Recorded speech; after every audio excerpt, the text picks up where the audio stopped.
Hello, Meeting Stevie Fan. This is Minute po. Kumusta po sila? Good morning, good afternoon, good evening sa inyo kung saan po kayo party ng mundo. Tayo po ay nasa patio as usual. Tayo po ay may gagawin. Yan po ang ating natanggap na last Enhancer Plus na pwede po siyang pang anti-insect, anti-worm, propagation, root enhancer, pang-blossom po. So, yan po ang ating gagawin today. At tayo po ay nakapag-dilig na. Yan, nadiligan na po. Dapat po daw is diligan mo muna kasi pag hindi, mawawash out ang kanyang enhancer. So, lalagyan po natin siya ng enhancer na 1 tablespoon. So, kailangan nadiligan nyo na po. Ang lagay daw po is 2 times a week. So, depende daw po sa inyong pot kung gaano kalaki. So, yan pong ating enhancer. Soil din po pala siya. So, kala ko naman powder lang. So, yan po ay organic daw po ito. Kalagyan po natin sila ng 1 tablespoon. Lalagyan po natin yung ating Vietnam rose. Yan. Si Vietnam rose po ang ating lalagyan. At yan po ang ating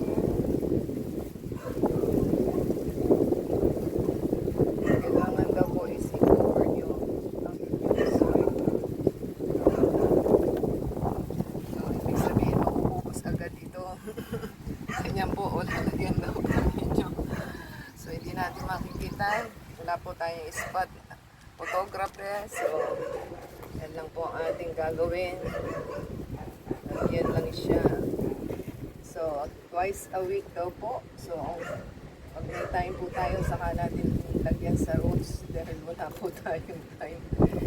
Pero kung malalagyan po ninyo ng roots muna, mas mabuti, di ba?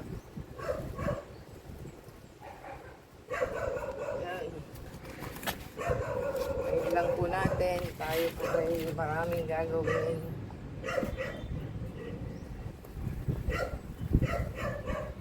So makikita daw po ninyo ang result after days. So kailangan tsaga-tsaga din po kasi hindi magic. Hindi daw po magic ito. Days pa bago nyo kailangan i-cover nyo ng inyong pots na soil ang inyong enhancer. So tingnan po natin kung anong mangyayari. Yan na po ang ating 1 down na ating Vietnam rose. At dito po yung ating sponsor na may generous heart na nagbigay. So yan lang naman. So hindi lang talaga 1 tablespoon. Kailangan is the whole soil mo. So twice a week daw. Pag may time na lang po tayo, saka natin lagyan.